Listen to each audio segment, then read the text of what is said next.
Hey, welcome back to the channel. Are you a fan of the PlayStation 3 and have one of the first day backwards compatible units or just a very early fat model and you're worried about how much longer it's going to last? Well, unfortunately, the fat models do have a few issues with the APUs overheating, balls desoldering, and of course the Toshiba caps that will eventually go bad and short the system down. So to me, they have a finite life. But if you're a fan, you can always get a slim or a super slim model and do a data transfer and have a system that's more or less going to be rock solid and let you enjoy those PlayStation 3 games. So if you stick around, we'll show you how to get that done.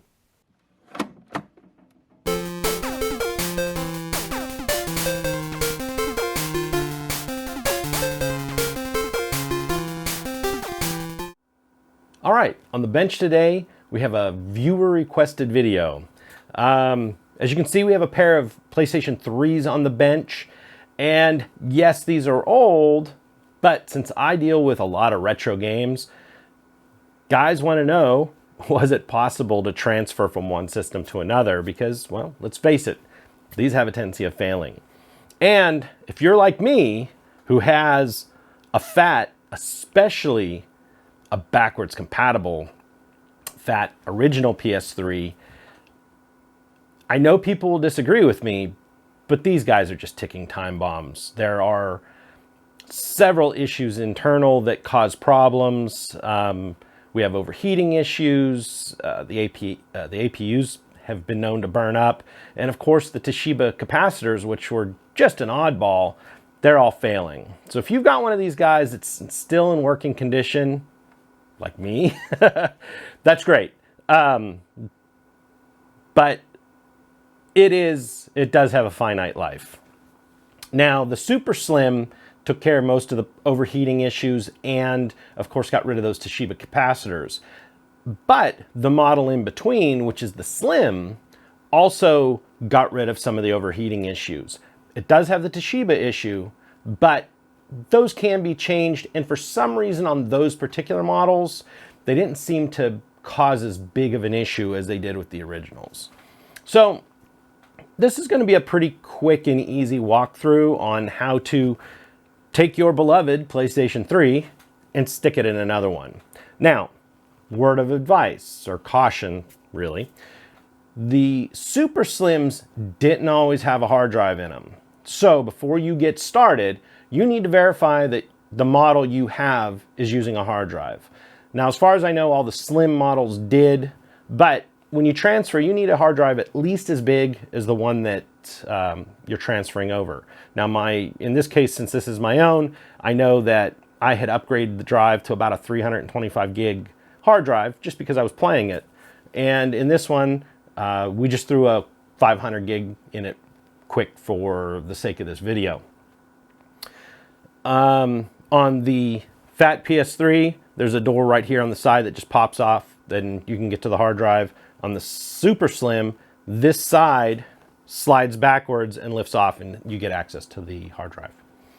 So right now we've got them both hooked to the TV, and one is on the HDMI and one is actually just going through the standard AV.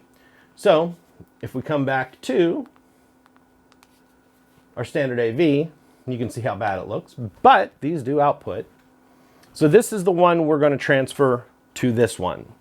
And more or less all you need are both systems hooked to a TV, and as you can see, you can go in through two different cables if need be. And we will need, and I forgot to grab it, an Ethernet cable. Oh, maybe I didn't forget to grab it. It's right here. So we will plug a standard Ethernet cable in between both of them.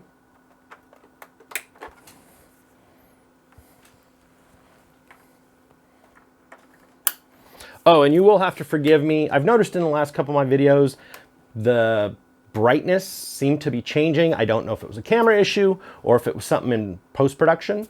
So I'm trying some new settings on the camera. If they're messed up and you're seeing something weird, make comments down below. So this is the one we want to transfer to this one.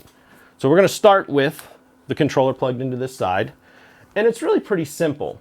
Now, they should both be on the same firmware. If you're trying to accomplish hacking, you obviously don't want to go too far up, but I believe everything's been opened up the whole way to 4.88, which is where we're at now.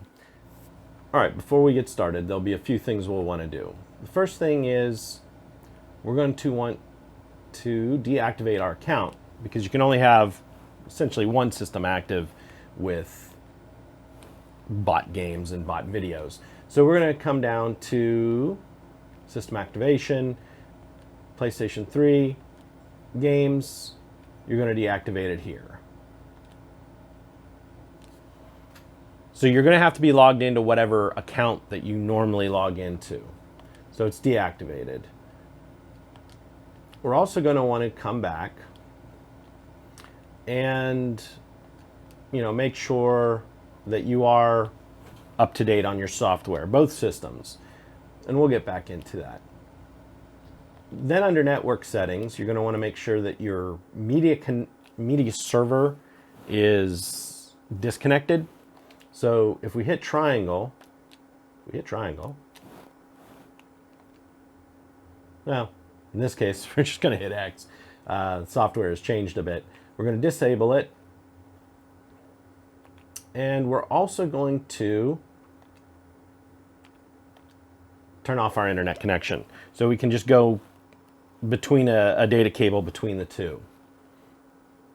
So now we can come back and start the process. If you don't do some of it, you wind up going back and forth and jumping through the hoops. So system settings, data transfer utility,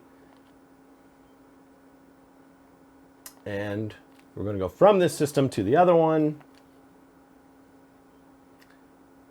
And okay, this is asking about some other accounts. In this case, these are some fluff accounts. One was built for just to get a different account in a game, and the other one was a kid's account from long, long ago.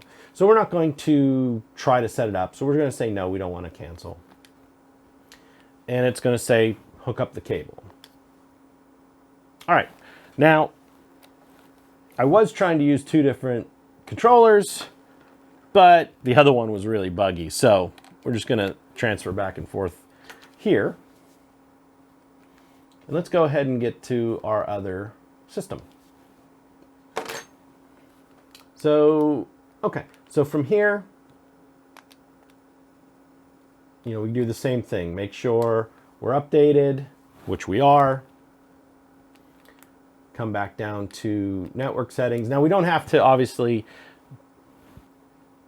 turn off an account here because this is a fresh wipe. So we're going to turn off the media server and we are going to turn off the internet. And that should let us go ahead and start the transfer process. System settings, data transfer. We're getting it from the other system.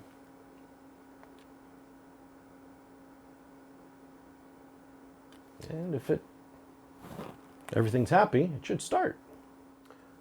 All right. I may have had a bad data cable, so I grabbed a different Ethernet cable. And right now, on both of our screens, there we go. This was saying, please wait. So before receiving data, this one will be formatted. And of course, there's already nothing on this one.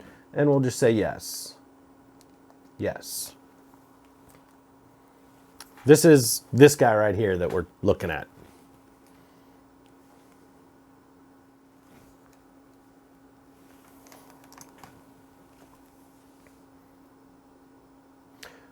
All right, so now it starts. If you have a small hard drive in your original, it'll be pretty quick. But like I said, this one's kind of big and I do have quite a bit of info on it.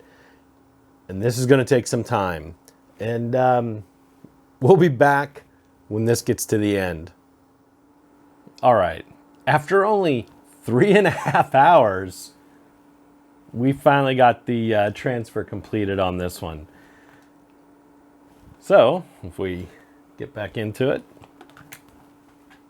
should reboot, and it should have all my old system in it. But we'll probably have to get back on the internet.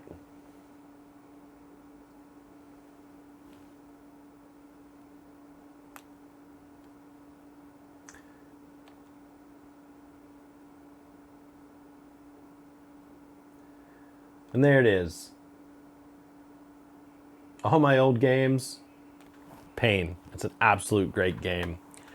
But as you can see, Sony made it kind of easy for us, but not exactly super simple.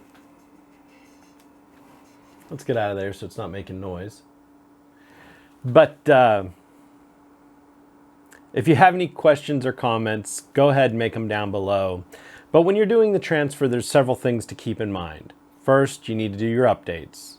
Second, you need to have a data cable, a LAN cable to go between them. You need to turn off the Wi-Fi once you've made all your updates. You also need to make sure you deactivate the system, your initial system, before you move it over. From there, you just follow the instructions and it will do it, but it does take some time. I hope this video was informative and helpful, and give us a thumbs up if you liked it, and hit the subscribe button while you're at it. I'll catch you on the next video. Thanks.